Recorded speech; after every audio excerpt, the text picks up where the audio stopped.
பத்திரிகை நண்பர்களுக்கு எங்களுடைய காலை வணக்கத்தை தெரிவித்துக் கொள்கின்றோம். முதல்ல ஒரு நல்ல மகிழ்ச்சியான செய்தி எங்களுடைய முன்னாள் மாநில தலைவர் தற்போது இணையமைச்சராக இருக்கக்கூடிய அண்ணன் டாக்டர் எல் முருகன் அவர்கள் மறுபடியும் ராஜ்யசபா உறுப்பினராக மத்திய பிரதேசத்திலிருந்து போட்டி போடுறாங்க. எங்களுடைய கட்சி அதிகாரப்பூர்வமாக இன்றை அறிவித்திருக்கின்றோம். பத்திரிகை நண்பர்கள் வாயிலாக நம்முடைய பாரதிய ஜனதா கட்சியினுடைய தொண்டர்கள் தலைவர்களுடைய சந்தோஷத்தை வெளிப்படுத்திக் கொள்கின்றோம். அவருடைய பணி சிறக்கட்டும். உறுப்பினராக மத்திய பிரதேஷ், தமிழகம் எல்லாத்துக்குமே அவருடைய வேலை இன்னும் மக்களுக்கு சென்று சேரட்டும்.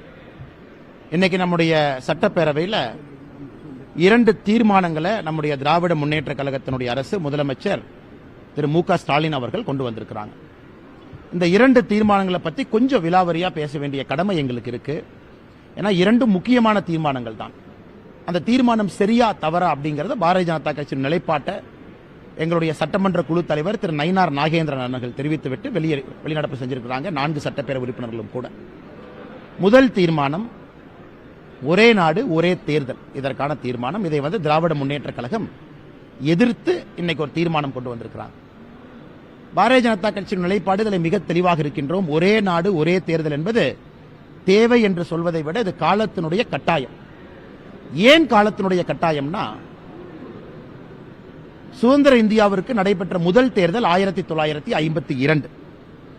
52 நடைபெற்ற முதல் தேர்தலில் அன்னைக்கு 543 எம்பிக்கள் இல்லைங்க. 400 சில்லற எம்பி தான் இருந்தாங்க. 469 பேர் இருந்தாங்க. 52 இரண்டாவது தேர்தல் அன்னைக்கு கொஞ்சம் அதிகப்படுத்தினாங்க. 62 மூன்றாவது தேர்தல் அன்னைக்கு அதிகப்படுத்தினாங்க. 494 படிப்படியாக இதை அதிகப்படுத்தி 1970 காலகட்டத்தில் 543, இன்னைக்கு இருக்கக்கூடிய நம்பர் 543 வந்தோம். ஏன்னா ஒரு 10 ஆண்டுகளுக்கு ஒரு முறை நடக்கக்கூடிய நம்முடைய சென்சஸ் மக்கள் தொகை அடிப்படையில் பாராளுமன்றம் சட்டமன்றத்தினுடைய உறுப்பினருடைய எண்ணிக்கையை 1976 வரை உயர்த்திக்கிட்டே வந்தோம். 76 பாராளுமன்றத்தில் இதற்கு ஒரு தற்காலிகமாக ஒரு ஃப்ரீஸ் கொண்டு வந்தாங்க. குறிப்பாக 543 இருக்கணும் அப்படிங்கிற கொண்டு வரப்பட்ட ஃப்ரீஸ். அது 2001 வரை 25 ஆண்டுகள் அந்த ஃப்ரீஸ் அப்படியே இருந்துச்சுங்கண்ணா. 91வது அமெண்ட்மெண்ட் 2001 வாஜ்பேயி ஐயா மறுபடியும் 25 ஆண்டுகள் கொண்டு போனாங்க. இது 2026 வரைக்கும் இருக்கு. அதாவது மக்களவை உறுப்பினர்கள், மாநிலங்களவை உறுப்பினர்கள், சட்டப்பேரவை உறுப்பினர்கள் இது ஒரு பகுதிங்கண்ணா. ஏன்னா 2 கிட்டத்தட்ட கலந்திருக்கிறதா, 2 தீர்மானமே ஒரு பகுதியில் ஒன்னா இருக்கு. அதே போல சுதந்திர இந்தியாவில் 1952 இந்தியா முழுவதும் ஒரே நேரத்தில் தேர்தல். 1957 இந்தியா முழுவதும் ஒரே நேரத்தில் தேர்தல். 1962 இந்தியா முழுவதும் ஒரே நேரத்தில் தேர்தல். 1967 இந்தியா முழுவதும் ஒரே நேரத்தில் தேர்தல். நீங்க பாத்தீங்கன்னா இந்த 2 தீர்மானம் என்ன திமுக கொண்டு வந்திருக்கின்றார்களோ, முதல் 4 தேர்தலை பொறுத்தவரை உறுப்பினர்கள் எண்ணிக்கை மக்கள் தொகை அடிப்படையில் உயர்ந்துச்சு. அதே நேரத்தில் தேர்தலும் கூட ஒரே நேரத்தில் நடந்துச்சு. இப்ப எங்க பாத்தீங்கன்னா அந்த 2 தீர்மானத்தை தனித்தனியாக பிரித்து பேச வேண்டும் என்றால், காங்கிரஸ் 1960 லேட்டர் 60 முடிகின்ற காலகட்டத்தில் 2 முறை ஆர்டிகல் 356 பயன்படுத்தி மாநிலத்தினுடைய ஆட்சியை கலைச்சாங்க. இந்திரா காந்தி அம்மையார் அவர்கள் முழுமையா பயன்படுத்த ஆரம்பிச்சாங்க. இன்னைக்கு தேதியில இந்தியாவில் 356 ஆர்டிகலை 91 முறைக்கு மேல பயன்படுத்தி இருக்கோம். இந்திரா காந்தி மட்டுமே 50 முறைக்கு கிட்டத்தட்ட பயன்படுத்தி இருக்கிறாங்க வேறு காலகட்டத்தில். அப்ப என்னாச்சுனாங்கன்னா, தேர்தலினுடைய தன்மைகள் மாறி, டைம் டேபிள் மாறி, லோக்சபா எலெக்ஷன் ஒரு நேரமும் அசம்பிளி எலெக்ஷன் ஒரு நேரமும் முழுசா மாறிடுச்சு. இந்தியாவை பொறுத்தவரை அடிப்படையிலே இந்த நாட்டில் ஒரே தேர்தல் தான் அடிப்படையிலே முதல் 20 ஆண்டுகளுக்கு நாம் இருந்தோம். அதன் பிறகு காங்கிரஸ் கட்சி 356 பயன்படுத்த ஆரம்பித்து தேர்தலினுடைய சூழ்நிலையும் காலகட்டமும் மாறி மாறி இன்னைக்கு ஒரு வருஷத்துல சராசரியாக 5 to 7 தேர்தலை நாம் இந்தியா பார்க்குது. 5 ஆண்டுகளுக்கு ஒரு முறை மாறி மாறி சட்டசபை தேர்தல், பாராளுமன்ற தேர்தலை பார்க்கிறோம். எதற்காக பாரதிய ஜனதா கட்சி ஒரே நாடு ஒரே தேர்தல் வேண்டும் என்கின்ற கொள்கையை நாங்கள் வைத்திருக்கின்றோம் என்றால், நம்முடைய முன்னாள் தமிழகத்தினுடைய முதலமைச்சர் கலைஞர் கருணாநிதி அவர்கள் தன்னுடைய நெஞ்சுக்கு நீதி புத்தகத்தில் பாகம் 2 பக்கம் 273 சொல்லியிருப்பாங்க, ஒரே நாடு ஒரே தேர்தலை கலைஞர் கருணாநிதி அவர்கள் ஆதரித்திருப்பார். நெஞ்சுக்கு நீதி புத்தகத்தை பாகம் 2 பக்கம் 273 என்ன சொல்லியிருப்பாங்கன்னா, தேர்தல் இந்த மாதிரி மாறி மாறி வர்றனால ஆட்சி இயந்திரம் செயல்பட முடியாமல் ஸ்தம்பிச்சு நிக்குது. அதனால் ஒரே நாடு ஒரே தேர்தல் என்பது ஆட்சியாளர்களுக்கு ஆட்சி இயந்திரம் தொடர்ந்து வேலை செய்வதற்கு ஏதுவாக இருக்கும் என்று கலைஞர் கருணாநிதி அவர்கள் 1970 காலகட்டத்தில் எழுதியிருக்காங்க. இன்னைக்கு அவருடைய மகன் தமிழகத்தினுடைய முதலமைச்சராக இருக்கக்கூடிய மு.க. ஸ்டாலின் அவர்கள் தன்னுடைய தந்தையினுடைய புத்தகத்தை படிக்கலையான்னு எங்களுக்கு தெரியல. அதே நேரத்தில் திமுகவினுடைய ஒரு காலத்தினுடைய கொள்கை ஒரே நாடு ஒரே தேர்தலா இருந்துச்சு. அதையே மாத்துறாங்கன்னு தெரியல. ஆனால் ஒரே நாடு ஒரே தேர்தல் என்பது காலத்தினுடைய கட்டாயம். நம்முடைய நாடு இப்ப இல்லைன்னா கூட ஃபியூச்சர்ல போய்த்தாங்கன்னு ஆகணும். அது இன்னைக்கு 2024 தேர்தலில் வரப்போகுதா? இது நான் பாரதிய ஜனதா கட்சி மாநில தலைவராக சொல்வதை விட உங்களை போன்ற ஒரு சாதாரண மனிதனாக சொல்ல வேண்டும் என்றால் 2024 வருவதற்கான சாத்தியக்கூறுகள் குறைவு. ஏன்னா ராம்நாத் கோவிந்த் அவர்கள் ரிப்போர்ட்டை கொடுக்கணும். அந்த ரிப்போர்ட் இந்தியாவினுடைய எல்லா சட்டப்பேரவைக்கு போகணும். சட்டப்பேரவையில் 3/2 பங்கு ஆதரவு கேட்கணும். அதன் பிறகு பாராளுமன்றத்தில் கம்பைன்டு சிட்டிங் ஆஃப் லோக்சபா ராஜ்யசபால பாஸ் ஆகணும். இப்ப இருக்கக்கூடிய 40 நாள் அது நடக்குமான்னு கேட்டீங்கன்னா பிராக்டிகலி நடப்பதற்கான சாத்தியக்கூறுகள் பிராக்டிகலி இல்லை. அதனால் ஒரே நாடு ஒரே தேர்தல் கண்டிப்பா நடக்கணும். அது எல்லோருடைய விருப்பமும். அது இதுல பாரதிய ஜனதா கட்சி 2024 பாராளுமன்ற தேர்தலுக்கு முன்பு சொல்றாங்களா தெரியல, பொறுத்திருந்து பார்க்கணும். ஆனா இன்னைக்கு நம்முடைய நிலைப்பாடு நிச்சயமாக ராம்நாத் கோவிந்த் அவர்களுடைய அறிக்கை, முன்னாள் ஜனாதிபதி அறிக்கை வரணும். அதுல என்ன சொல்லியிருக்காங்கன்னு பார்க்கணும். அவங்க மக்கள்கிட்ட அரசியல் தலைவர்கள்ட்ட கருத்து கேட்கறாங்க. அதை பொறுத்து மக்களுக்கு தெரியும் அந்த கமிட்டி என்ன சொல்றாங்க, என்ன டேட்டை வைக்கிறாங்க, என்ன டைம் ஃப்ரேம் வைக்கிறாங்க. இப்ப இரண்டாவது தீர்மானத்தில் என்ன சொல்றாங்கன்னா, மக்கள் தொகை அடிப்படையில் பாராளுமன்ற உறுப்பினர்கள் மட்டும் இல்லைங்கன்னா சட்டப்பேரவை உறுப்பினர்களும் கூட, ஏன்னா ஒரே நேரத்தில் ரெண்டும் நடக்கணும். சட்டப்பேரவை உறுப்பினர்களை அதிகப்படுத்தணும், பாராளுமன்ற உறுப்பினர் அதிகப்படுத்தணும். 234 இருந்து சட்டப்பேரவை உறுப்பினர்கள் அதிகமாகணும், 543 இருந்து பாராளுமன்ற உறுப்பினர்கள் அதிகமாகணும். இது ஏன் அதிகமாகணும்? இது கண்டிப்பா அதிகமாகணும், அது எந்த மாற்று கருத்து இல்லைங்கன்னா. எப்படி அதிகமாகணும் அதற்கான மாற்று கருத்துக்கள் நம்ம எல்லோருக்கும் இருக்கு. ஏன் அதிகமாக வேண்டும் என்றால், இன்னைக்கு ஒரு எம்பி 20 லட்சம் பேர்த்த பார்க்க முடியாதுன்னா, அந்த எம்பினால 20 லட்சம் பேர்த்துக்கு நியாயம் கொடுக்க முடியாது. அந்த எம்பினால 20 லட்சம் பேர்த்துக்கு சேவை பண்ண முடியாது. ஒரு எம்எல்ஏ தமிழகத்தில் சோழிங்கநல்லூர் போயிட்டீங்கன்னா 5.5 லட்சம் 6 லட்சம், ஹார்பர்ல 1,85,000. இதெல்லாம் தமிழகத்தில் இருக்கக்கூடிய பெரிய தொகுதி சிறிய தொகுதி அடிப்படையில். ஒரு எம்எல்ஏ இன்னைக்கு 1,85,000 1,90,000 சில தொகுதிகள் 2 லட்சம் இருக்கு. அங்கிருந்து 5.5 லட்சம் வரைக்கும் ஒரு எம்எல்ஏ கொடுக்கிறோம். அவர்களால் பணி செய்ய முடியுமான்னு கேட்டீங்கன்னா அவங்களாலே முடியாது.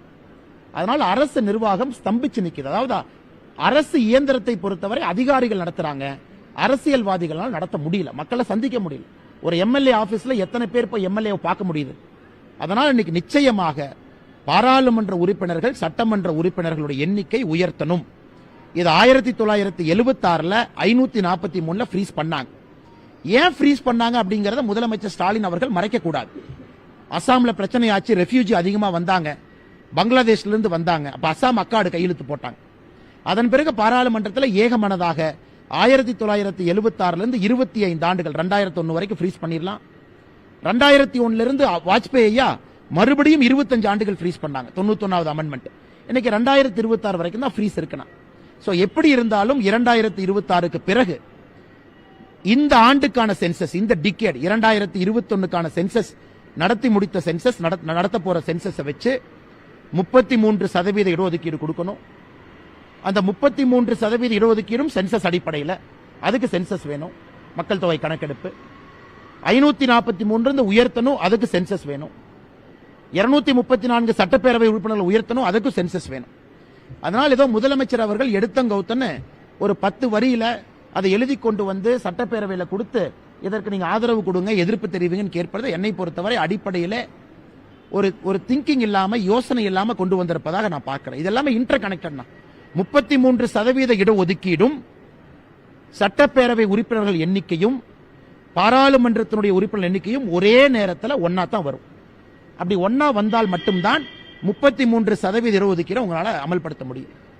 அது இன்னைக்கு நம்ம தெளிவா சொல்லியிருக்கோம். 2026க்கு பிறகு நடக்க போகின்ற சென்சஸ் அடிப்படையில் 2024க்கு அடுத்து வரக்கூடிய எலெக்ஷன், அது 29 பார்லிமெண்டா இருக்கும், அதுக்கு முன்னாடி வர சட்டப்பேரவையா இருக்கும், அதற்கு 33% இடஒதுக்கீடு பாராளுமன்றத்தில் சொல்லியிருக்கோம் என்றால் நிச்சயமாக இது வரும்.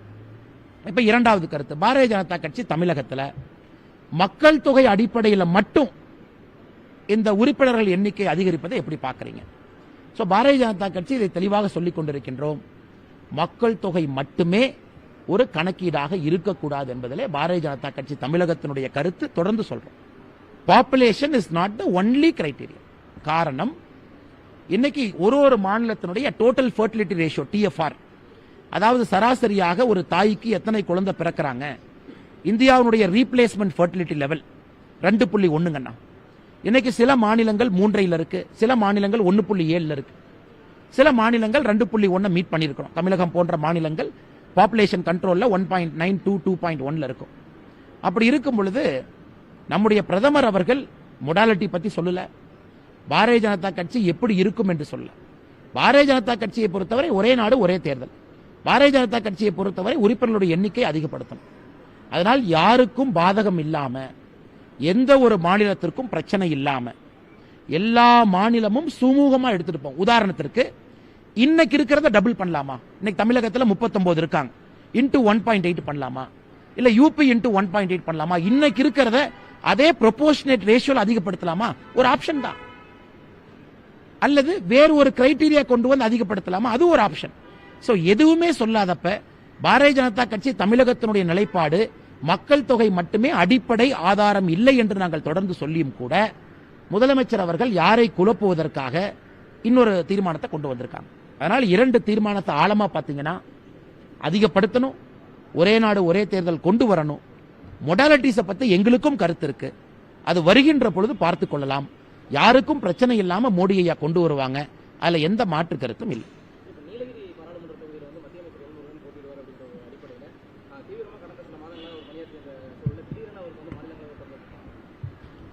ஆனா முருகன் ஐயா அவர்களை நாங்கள் யாரும் நீலகிரியில் நீங்க போட்டிடுங்கன்னு சொல்லவே இல்லைங்கண்ணா. முருகன் ஐயா அவர்களுக்கு நீலகிரி தொகுதியை நீங்கள் தயார்படுத்தி கொடுக்க வேண்டும் என்று சொல்லியிருந்தோம். அதே மாதிரி நீங்க பாத்தீங்கன்னா ஒரு தொகுதி, இந்த தொகுதிக்கு நம்முடைய பொறுப்பாளர்கள் இருக்கிறாங்க, கோயம்புத்தூருக்கு இருக்கிறாங்க, பொள்ளாச்சிக்கு இருக்கிறாங்க. அவருடைய தொகுதி நாங்கள் என்ன கட்சியிலிருந்து முருகன் அவர்களுக்கு ஐயாவை கொடுத்திருந்தோமோ அந்த பணியை செஞ்சு தொகுதியை தயார்படுத்தினாங்க. சுற்றுப்பயணம் போகணும், மக்களை சந்திக்கணும். மற்றபடி பாரதிய ஜனதா கட்சியை பொறுத்தவரை நீலகிரிக்கான வேட்பாளர் தயாரா இருக்கிறாங்க. எல்லா ஊர்களுக்கும் தயாராக வைத்திருக்கின்றோம். அவங்க அந்தந்த பொறுப்பை செய்யணும். முருகன் ஐயா அவங்க பொறுப்பை செஞ்சுட்டாங்க. இப்பவும் முருகன் ஐயா அவர்கள் தொடர்ந்து நீலகிரி பாராளுமன்றத்தில் சுற்றுப்பயணத்தில் இருப்பாங்க. ஏன்னா நீலகிரி பாராளுமன்றத்தினுடைய தயார்படுத்த வேண்டிய பொறுப்பு முருகன் ஐயாவுக்கு கொடுத்திருக்கும். சோ தொடர்ந்து நீங்கள் நம்முடைய மத்திய அமைச்சர் முருகன் அவர்களை தமிழ்நாடு முழுவதும் பார்ப்பீங்க, நீலகிரியில ஸ்பெஷலா இன்னும் அதிகமா பார்ப்பீங்க.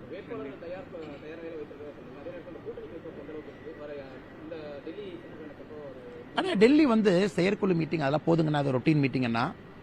எலெக்ஷனுக்கு முன்னாடி கொஞ்சம் இம்பார்ட்டன்ட் மீட்டிங்கும் கூடாது, பிரதமர் இருக்காங்க. மற்றபடி கூட்டணி பேச்சுவார்த்தை எந்த நேரத்தில் அறிவிக்கணும், எப்படி நம்முடைய தன்மை இருக்கும், அதுக்கான தலைவர்கள் இருக்கிறாங்க, பார்லிமெண்டரி போர்டு இருக்கு, சரியான நேரத்தில் அதை அறிவிக்கிறோம். அண்ணே இங்க முடிச்சிட்டீங்க வர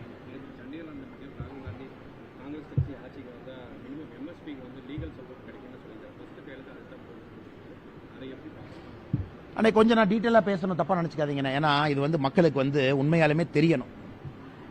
அண்ணா இன்னைக்கு சில விவசாய நண்பர்கள் நாங்க டெல்லியை நோக்கி போறோம், இது புதுசு இல்ல, விவசாய சட்டத்திற்கும் டெல்லியை நோக்கி வரணும்னு வந்தாங்க. அப்புறம் செங்கோட்டையில போய் ஒரு கொடி ஏத்துனாங்க, அதெல்லாம் நம்ம பார்த்தோம். அண்ணா இன்னைக்கு பாரதிய ஜனதா கட்சி ஆட்சிக்கு வருவதற்கு முன்பு இந்தியாவிலே குறைந்தபட்ச ஆதரவு விலை என்பது 2 அல்லது 3 விவசாய பொருட்களுக்கு இருந்துச்சு. இன்னைக்கு நாம 22 பொருள் கொண்டு போயிருக்கோம். அதாவது 9 ஆண்டு கால ஆட்சியில 22 பொருளுக்கு மேல குறைந்தபட்ச ஆதரவு விலை. அதுவும் MS சுவாமிநாதன் ஐயா அவர்கள் பரிந்துரையின்படி 50% காஸ்ட் பிரைஸ் பிளஸ் 50%, அதாவது 150% உற்பத்தி விலை, அதுதான் குறைந்தபட்ச ஆதரவு விலை. இன்னைக்கு விவசாய நண்பர்கள் என்ன கேட்கிறாங்க, எல்லா பொருளுக்கும் குறைந்தபட்ச ஆதரவு விலை சொல்லுங்க, சட்டத்தில் போடுங்கன்னு கேட்கிறாங்க. ஆனா இன்னைக்கு இந்திய அரசினுடைய ஆனுவல் பட்ஜெட் 45 லட்சம் கோடி. இந்த நம்ம பிப்ரவரியில போட்டிருக்கிற பட்ஜெட் 45 லட்சம் கோடி. இப்ப குறைந்தபட்ச ஆதரவு விலையை நீங்கள் சட்டமாக கொண்டு வந்தால் அதற்கு மட்டும் 40 லட்சம் கோடி தேவைப்படும். ராகுல் காந்தி அவர்கள் படிக்கிறாரான்னு எனக்கு சந்தேகமா இருக்கு. ஆனா 40 லட்சம் கோடி தேவைப்படும். 45 லட்சம் கோடி தான் உங்களுடைய வருஷத்துக்கான பட்ஜெட். குறைந்தபட்ச ஆதரவு விலை சட்டமா கொண்டு வந்தீங்கன்னா 40 lakh crore. இதே ராகுல் காந்தி அன்னைக்கு காங்கிரஸ் ஆட்சியில் இருந்த பொழுது விதர்பால, காலகண்டியில, வேற வேற பகுதியில் விவசாயிகள் தற்கொலை செய்து கொண்டிருந்த பொழுது எங்க போனாங்க? இன்னைக்கு விவசாயிகளுக்கு, விவசாய பெருமக்களுக்கு 6,000 ரூபாய் கௌரவ நிதியிலிருந்து ஒரு திட்டமும் பார்த்து எனக்கு 1 ஹெக்டருக்கு உரவு யூரியா சப்சிடி மட்டுமே 8,909 ரூபாய். எவ்வளவு விஷயம் நம்ம பண்றோம். பிரணம் திட்டம் எல்லாம் நீங்க பாருங்க. அதனால் மோடி அவர்களுக்கும் மத்திய அரசுக்கும் தெரியும், விவசாயிகளோடு இருக்கும். நம்முடைய 2 அமைச்சர்கள் பேச்சுவார்த்தை நடத்தியிருக்காங்க. பியூஷ் கோயல் அவர்களும் அர்ஜுன் முண்டா அவர்களும் பேச்சுவார்த்தை நடத்தியிருக்காங்க. விவசாய அமைச்சர் திரு முண்டா அவர்களே 2 முறை பேச்சுவார்த்தை நடத்தியிருக்கிறாங்க. பேச்சுவார்த்தையில் அதுக்கு தீர்வு இருக்கணும். விவசாய பெருமக்களோடு இருக்கும். நாம் எப்பொழுதுமே தொடர்ந்து 2 மாநிலத்தில் இருக்கக்கூடிய விவசாய குரூப் சும்மா டெல்லிக்கு வந்தா என்னன்னு அர்த்தம்?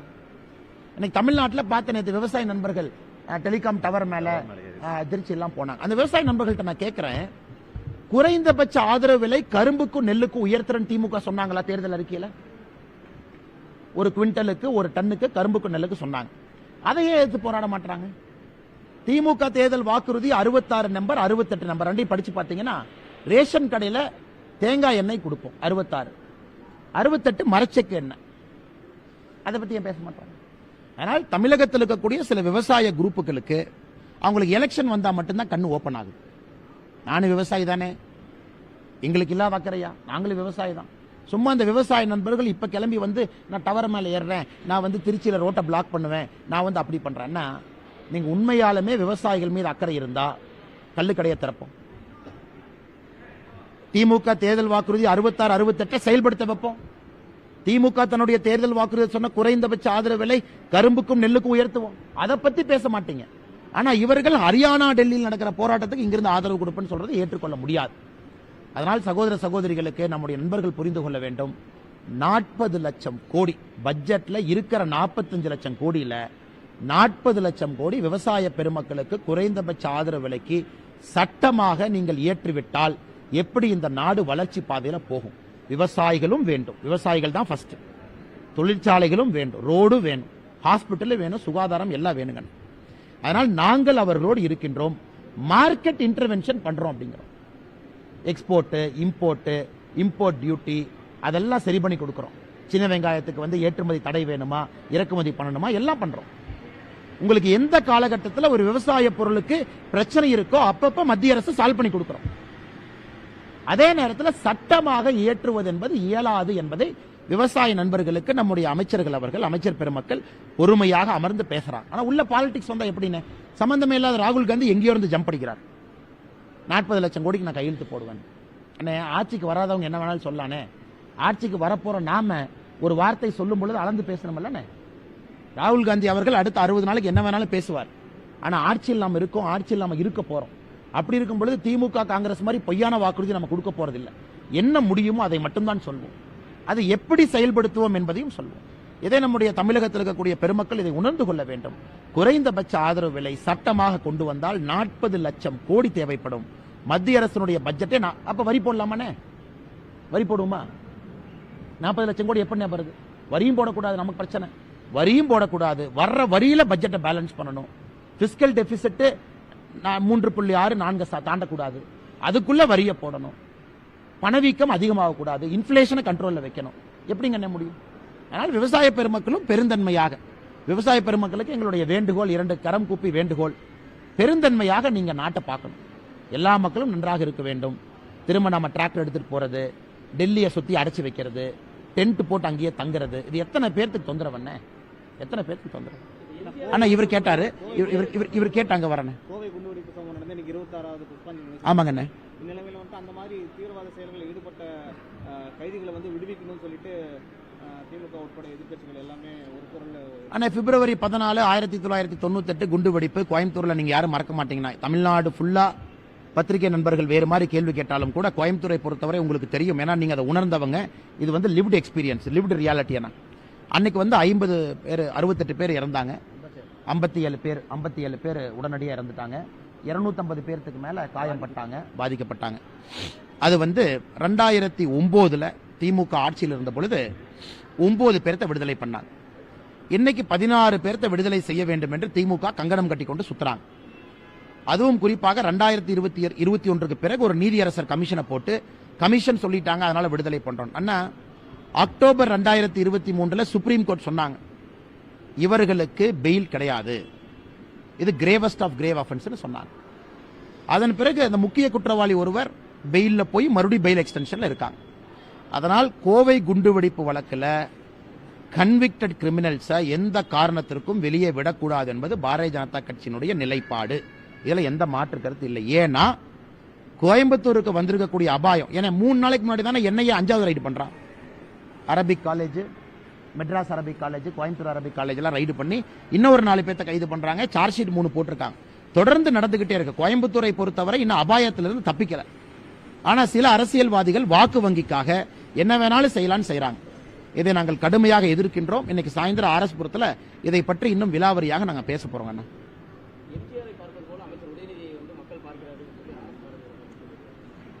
எம்ஜிஆர் ஐயா போஸ்டர்ல பாக்குற மாதிரி இருக்கானே. எம்ஜிஆர் ஐயா வந்து போஸ்டர்ல பாக்குற மாதிரி, எம்ஜிஆர் ஐயா வந்து புரட்சி தலைவர் ஐயாவை போஸ்டர்ல பார்த்தா எப்படி இருக்கும் அது போல பார்த்தா இருக்கு. இன்னைக்கு எப்படி ஆகி போச்சு, நானே இந்த கொத்தடிமைகளுடைய கூட்டம் ரொம்ப அதிகமாகி போச்சுண்ணே. 80 வயசு ஆச்சு, 82 வயசு ஆச்சு. அரசியல் இருக்க வேண்டிய ஒரு மூத்த தலைவராக இருக்கக்கூடியவர்கள். ஒருத்தர் கோயம்புத்தூர்ல சொல்றாரு உற்சவர் மூலவர் பாத்தீங்களா. அதாவது ஸ்டாலின் ஐயா வந்து மூலவர். ஆமா, இவர் வந்து உற்சவர்னா என்ன அர்த்தம்? ஸ்டாலின் ஐயா ரூம்ல போட்டு அடைச்சு வச்சுட்டு 2024 கழட்டி விட்டுட்டு அடுத்து உதயநிதி வாழ்க நாமம் போட்டு அப்படியே கூட ஒட்டிக்கிட்டா நம்ம வளர்ந்துடலாம் அப்படின்னு ஒரு குரூப் கிளம்பி இருக்கு. அதனால இது எல்லாமே தமிழகத்தில் எப்படி இருக்குனாங்கன்னா, இந்த கொத்தடிமைகள் வந்து இன்னைக்கு ஜால்ரா கோஷ்டிகளாக மாறி இருக்கிறாங்க. எம்ஜிஆரை பார்த்தோம். அண்ணா, எம்ஜிஆர் அவர்கள் தனித்தன்மை என்னன்னா, புரட்சி தலைவர் அவர் கீழிருந்து வந்து கடினமா உழைச்சு சினிமா துறையில கால் பதிச்சு ஒரு தனித்தன்மையாக விளங்கி மக்களுடைய அன்புக்கெல்லாம் கட்டுப்பட்டு அரசியலுக்கு வந்து இவங்க எம்ஜிஆரை பார்க்குற மாதிரி இருக்குன்னா, எம்ஜிஆர் ஐயா அவர்களை எவ்வளவு கேவலமா அவங்க பேசியிருப்பாங்க அரசியல் இருக்க பொழுது. அதன் பிறகு தனிப்பெரும் தலைவராக உருவாக்கி மக்களுடைய மனதை வென்றவர். இன்னைக்கு உதயநிதி ஸ்டாலின் அவர்களுடைய சாதனை என்ன? கோபாலபுரத்தில் பிறந்து ஏதோ ஒரு ஃபேமிலி கோட்டால் ஒரு காலேஜில் படிச்சு, அதன் பிறகு ஃபேமிலி கோட்டால் சீமால் நடிக்க போய், அதன் பிறகு ஃபேமிலி கோட்டால் ரெட் ஜெயின் மூவி ஆரம்பிச்சு, அதன் பிறகு ஃபேமிலி கோட்டால் ஒரு சீட்ல ஜெயிச்சு, அதன் பிறகு ஃபேமிலி கோட்டால மந்திரி ஆகி. ஸோ ஏதாச்சும் 1% கம்பேரிசன் இருக்கானே? 1% கூட கம்பேரிசன் இல்லை. அதனால நீங்க எம்ஜிஆர் ஐயாவை போஸ்டர்ல பார்த்து ரசிச்ச மாதிரி உதயநிதி ஸ்டாலின் அவங்கள அந்த கொத்தடிமைகள் கூட்டம் ரசிச்சுக்கிட்டோம். மற்றபடி எந்த அளவுக்கு தமிழகத்தில் கொத்தடிமைகள் கூட்டத்தினுடைய ஜால்ரா அதிகமாக இருக்கிறது என்பதற்கு கடந்த 2 நாட்களாக உற்சவர் மூலவர் எம்ஜிஆர் ஐயாவையும் உதயநிதி ஸ்டாலின் அவங்க கம்பேரிசன்லாம் இன்னைக்கு வந்து எங்கேயோ தாண்டி போயிட்டு இருக்குன்னு. ஏங்க தலைவா, நீங்க வேற இருக்கிற வேலையை செய்ய முடியாம சுத்திட்டு இருக்கோம். அண்ணே, இன்னைக்கு கட்சி எனக்கு கொடுத்திருக்கக்கூடிய பணி, எல்லா இடத்துக்கும் போங்க, பிரச்சாரம் பண்ணுங்க, கட்சியை தயார் பண்ணுங்க, இதை மட்டும்தான் செய்து கொண்டிருக்கின்றேன். வேறு எதுவும் என்னுடைய இதில் இல்லை. அதே நேரத்தில் கோயம்புத்தூர்ல எவ்வளவு தலைவர்கள் இருக்காங்க, நல்ல தலைவர்கள், போட்டி போட்டு மக்களுக்கு இங்கே பணி செய்வதற்கு எத்தனை பேர் காத்திருக்கிறாங்க, உழைப்பை போடுவதற்கு காத்திருக்கிறாங்க, சேவை செய்வதற்கு காத்திருக்கிறாங்க. அதனால் நீங்க பாருங்க, நல்ல வேட்பாளர்களை கொடுக்குறோம்.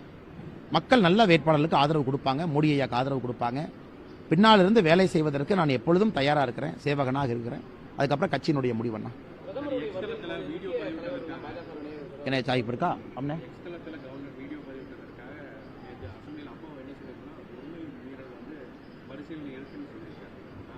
எப்படி அது உரிமை மீறலானே? இவங்க ஆட்சிக்கு வருவதற்கு முன்பு இவர்கள் சொன்னார்கள் சட்டப்பேரவையினுடைய சபை நடவடிக்கையை லைவ் பண்ணுவோம்னு சொன்னாங்களா இல்லையா? அப்பனா 24 ஹவர்ஸ் லைவ். இப்ப உயர்நீதிமன்றத்தில் போட்ட கேஸ்ல போய் சொல்லிக்காங்க லைவ் பண்ண மாட்டோம், டிலேடா பண்ணுவோம் அப்படின்னு. அப்புறம் எதுக்கு நீங்க லைவ் பண்ண மாட்டோம்? ஏன்னா லோக்சபால லைவா வருது. லோக்சபால் நடக்கக்கூடிய எல்லா நிகழ்வும் ஒரு எம்பி தும்புனா கூட நம்ம பாக்குறோம். சட்டப்பேரவையில் கவர்னர் அவர்கள் அந்த 2 நிமிஷம் வீடியோ என்ன தப்பு? அது என்ன உரிமை மீறல்?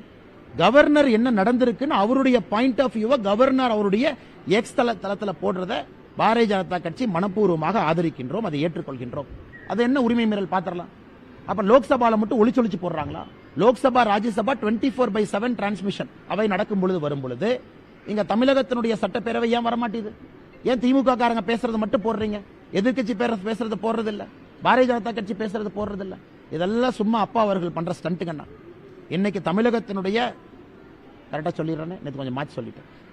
தமிழகத்தினுடைய சபாநாயகர் இன்னைக்கு திராவிட முன்னேற்ற கழகத்தினுடைய கார்டு ஹோல்டிங் மெம்பரை விட மோசமான உடன்பிறப்பா இருக்கார். அதனாலதான் சட்டப்பேரவையில் இவ்வளவு பிரச்சனை வருது. அதனால் சபாநாயகர் அவர்கள் தன்னுடைய இருக்கையில் அமர்ந்து நடுநிலைமையா இருந்தா எந்த பிரச்சனையும் வராது. இதுல உரிமை மீறலுக்கெல்லாம் 1% கூட இல்ல, அவங்க சும்மா பேசிட்டு இருக்கலாம். ஆனா நம்முடைய பிரதமருடைய வருகை பல்லடத்திற்கு நாங்கள் தேதி அறிவிக்கிறோம். ஒரு நாள் முன்னாடி பின்னாடி இருக்கும். ஏன்னா பிரதமருடைய வேற ஸ்கெடியூல் அட்ஜஸ்ட் பண்றாங்க. அதிகாரப்பூர்வமாக அறிவிப்பு வந்த பிறகு நாங்க சொல்றோம். நிறைய மாற்றுக் கட்சியினுடைய பெரிய தலைவர்கள் பாரதிய ஜனதா கட்சியில் இணைவதற்கு தயாரா இருக்காங்க. சில பேர் சென்னையில் இணைய போறாங்க. வருகின்ற காலத்தில் டெல்லியில் நீங்க பாப்பீங்க அதே மாதிரி இணைவாங்க. ஸோ பிரதமர் அவர்கள் வரும்பொழுது நிறைய இணைந்த தலைவர்கள் பிரதமரை பார்ப்பதற்கு வாய்ப்பு ஏற்படுத்தி கொடுக்கும்.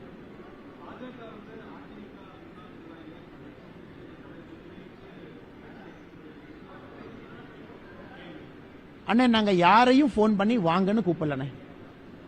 விருப்பப்பட்டு யாரெல்லாம் வருகின்றார்களோ பாரதிய ஜனதா கட்சியில் நினைச்சுக்கிறோம். இவங்க என்ன சொல்றாங்க, பாரதிய ஜனதா கட்சி வளரல, யாருமே சேரலிங்கிறாங்க. இப்ப பாரதிய ஜனதா கட்சி வளருது சேர்றாங்கன்னு என்ன சொல்றாங்க, எங்க கட்சியிலிருந்து தூக்குறீங்கிறாங்க. ஆனா நாங்கள் எந்த கட்சிக்கும் எதிரில்லை. முதல்ல இருந்து நான் சொல்றேனே, பாரதிய ஜனதா கட்சி தனித்தன்மையோடு வளர வேண்டும் என்பது எங்களுடைய இலக்கு. ஒரு கட்சியை வீக்கன் பண்ணி ஒரு கட்சியை உடைச்சு நான் 2.5 வருஷமா சொல்லிட்டு இருக்கேன்.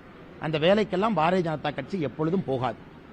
உண்மையை சொல்ல வேண்டும் என்றால் அடுத்து இணையக்கூடிய பட்டியல் இந்த முதல் பட்டியலில் யார் இணைஞ்சாங்களோ இதை விட அதிகமா இருக்கும். வருகின்ற காலத்தில் விரைவில் பார்ப்பீங்க. அவங்க தலைவருக்கு வயசு என்னண்ணே? எஸ்பி வேலுமணி என்ன? சில பேர்த்தோட நாமம் வாழ்க, அவரு வாழ்க, இவர் வாழ்க, அடுத்த முதலமைச்சர் வாழ்க, வருங்கால முதலமைச்சர் வயசு என்னண்ணே? என்னை பத்தி எல்லாம் திட்டி பேசுறாங்கல்ல, திண்டுக்கல் சீனிவாசன் வயசு என்னண்ணே? அண்ணே, அவங்க கட்சியில் இருக்கிற தலைவரையே வேலுமணி எனக்கு கேவலப்படுத்தணும் முடிவு பண்ணிட்டாரா? அவருக்கு என்ன இபிஎஸ் அண்ணா மேல கோவமா? அவங்கள 18 வயசு இளைஞர்களா? பாரதிய ஜனதா கட்சியில யார் இணைந்திருக்கின்றார்களோ அவர்களுடைய வயது அவர்கள் கட்சியில் இருக்கக்கூடிய பொதுச் செயலாளரை விட 90% வயது குறைவு. அதனால் அவர்கள் கட்சியில் இருக்கக்கூடிய தலைவர்களே இந்த அளவுக்கு அவங்க அசிங்கப்படுத்துறாங்கன்னா உள்ள எந்த அளவுக்கு அசிங்கப்படுத்தியிருப்பாங்கன்னு தான் அவங்க வந்திருக்காங்க. அதனால் ஒரு கண்ணாடி கூண்டுக்குள்ள உட்கார்ந்துகிட்டு கல் எடுத்து வெளியே எறியக்கூடாது. அவர்களுடைய கண்ணாடி கூண்டு தான் முதல்ல உடையுங்க.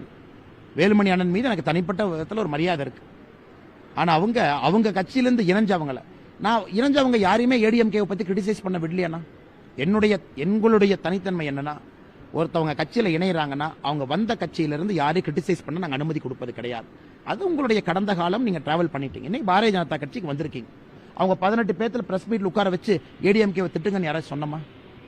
இதே பாரதிய ஜனதா கட்சியிலிருந்து யாராச்சும் போய் சேர்ந்தாங்கன்னா அவங்கள போய் உட்கார வச்சு அவங்க பக்கத்துல 2 பேர் உட்கார்ந்து பூச்செண்டு கொடுத்து அண்ணாமலையை திட்டு, அண்ணாமலை இப்படி திட்டு எழுதி கொடுத்து அதை எப்பொழுதும் நான் செய்ய மாட்டேன்.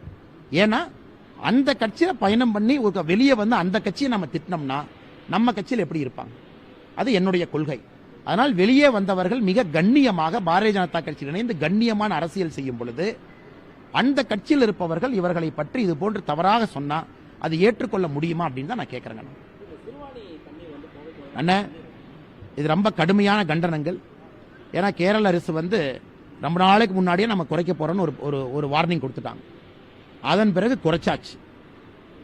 இன்னைக்கு 2 ரூமர் ஓடிட்டு இருக்கு. ஒன்னு, கேரள அரசு கொடுக்க வேண்டிய பணத்தை அவங்க கொடுத்தாங்களா கார்பரேஷன்ல இருந்து? கேள்வி நம்பர் 1 எனக்கு தெரியாது. பத்திரிகை நண்பர்கள் நீங்க தான் சொல்லணும். இரண்டாவது, ஆங்கிலேயர்கள் காலத்துல பல காலத்துல எப்போதும் பிரச்சனை இல்லாம சிறுவாணிக்கு வந்த தண்ணி இன்னைக்கு ஏன் வரல சிறுவாணியிலிருந்து? மூன்றாவது, கேரளா சிறுவாணி பகுதியில் செக் டேம் கட்டுறதுக்கான நடவடிக்கை பல ஆண்டு காலமாகவே பேசிட்டு இருக்காங்க, எடுத்திருக்காங்க. அதை பற்றி தமிழக அரசு வாய் திறக்காதது எதற்காக? இவர்களை பொறுத்தவரை பார்டர்ல இருக்கக்கூடிய பகுதிகள் இன்ட்ரெஸ்ட்ல சாக்ரிஃபைஸ் பண்றாங்க. கம்பம் போங்க, மதுரை பக்கம் போங்க, முல்லை பெரியாறு பிரச்சனை, இங்க வாங்க சிறுவாணி பிரச்சனை. அதே போல தூத்துக்குடி திருநெல்வேலி கீழே போங்க, அங்கேயும் பிரச்சனை. சோ எல்லா இடத்திலும் கூட ஒரு இந்தி கூட்டணி இருக்க வேண்டும். அதற்காக கஷ்டமான கேள்வியை நாங்க கம்யூனிஸ்ட பார்த்து கேட்க மாட்டோம் அப்படிங்கிறாங்க. சஃபர் ஆக போறது கேரளா மக்கள். அதெல்லாம் இந்த பாராளுமன்ற தேர்தலில் ரிஃப்ளெக்ட் ஆகும். மக்களுக்கு இது போன்ற ஒரு அரசு வேண்டாம் என்பதிலே தெளிவாக இருக்கின்றார்கள். அதனால் எங்களுடைய கடுமையான கண்டனங்கள். கேரள அரசுக்கு நிறுத்துவதற்கு எந்தவித அருகதையும் கிடையாது. தொடர்ந்து தண்ணி கொடுக்கணும். அதான் எங்களுடைய நிலைப்பாடு. எதுவும் பேச மாட்டாங்கன்னா எதுக்குனே பேசுவாங்க? இங்க இருக்க கம்யூனிஸ்ட் கட்சி எதுக்குனே பேசும்? அவங்க எதுக்குனே பேசுவாங்க? கம்யூனிஸ்ட் கட்சி 2 சீட்டை 3 சீட் ஆக்கலாமா? இப்ப கோயம்புத்தூர் சீட்டே கம்யூனிஸ்ட் கிடைக்குமான்னு தெரியல. ஆனால் அவங்க இந்த நேரத்தில் எதிர்த்து பேசி அந்த சீட்டு கிடைக்காம போயிருச்சுன்னா, அவங்களுக்கு இருக்கிறதே கோயம்புத்தூர், திருப்பூர், நாகப்பட்டினம், மதுரை எதிர்த்து பேசி 4 போயிடுச்சுன்னா என்ன பண்ணலாம்? கம்யூனிஸ்ட் கட்சி எதிர்த்து பேசுவதற்கெல்லாம் வாய்ப்பே இல்லைன்னு. நீங்க கம்யூனிஸ்ட் கட்சி மக்கள் பிரச்சனையெல்லாம் பேசி அதெல்லாம் 30 வருஷத்துக்கு முன்னாடி, அதெல்லாம் நல்லக்கண்ணையா இருக்கும்போது, நல்லக்கண்ணையா காலத்துல மக்கள் பிரச்சனையை பேசினா அது ஒரு தனி கம்யூனிசம். அது ஒரு அற்புதமான கம்யூனிசம். மக்களுக்காக போராடினவங்க. இவங்கெல்லாம் கமர்ஷியல்னு. திமுக அக்கௌண்ட்ல இருந்து மணி டிரான்ஸ்பர், அப்புறம் எலெக்ஷன் டைம்ல சீட்டு பேரம். அதனால இவர்கள் சிறுவாணி பிரச்சனையை பேசுவாங்கன்னு எதிர்பார்ப்பது நம்முடைய தவறுன்னு. சரி பாப்பா.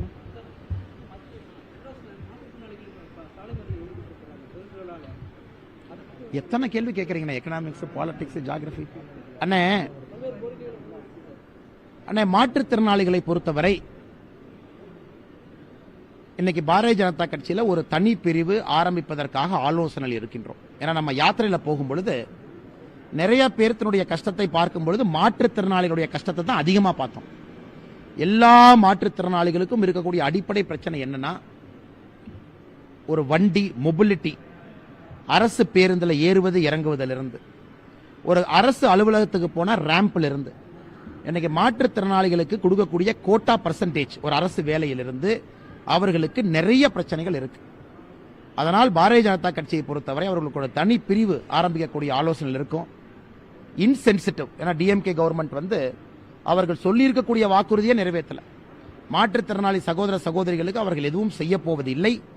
அதற்கு எங்களுடைய காலம் வந்தால் மட்டும்தான் மாற்றுத்திறனாளிகளை நாங்கள் தமிழகத்தினுடைய முதல் குடிமகனாக நாங்கள் அறிவிப்போம். மாற்றுத்திறனாளிகள் தமிழகத்தில் யார் இருக்காங்கன்னா, நம்ம பாரதிய ஜனதா கட்சி வந்துச்சுன்னா அவர்கள் தான் தமிழகத்தினுடைய முதல் குடிமகன். ஏன்னா எல்லா ஃபெசிலிட்டி ஃபர்ஸ்ட் அக்சஸ் அவங்களுக்கு, ரிசோர்ஸ் அவங்களுக்கு, பார்க்கிங்ல இருந்து அவங்களுக்கு முதல்ல, பேருந்திலிருந்து முறையா அதை பண்ணணுங்கண்ணா. ஏன்னா இந்த யாத்திரையில கண்கூடாக பார்க்கின்றோம் அவங்க எவ்வளவு கஷ்டப்படுறாங்க அப்படின்னு. கடைசி கேள்வியா முடிச்சிடலாங்கண்ணே.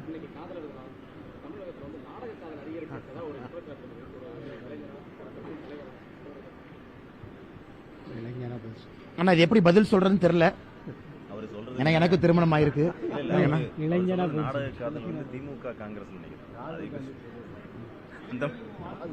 ஆனா இளைஞர்களுக்கு எப்பொழுதும் வாழ்த்து இருக்குனே.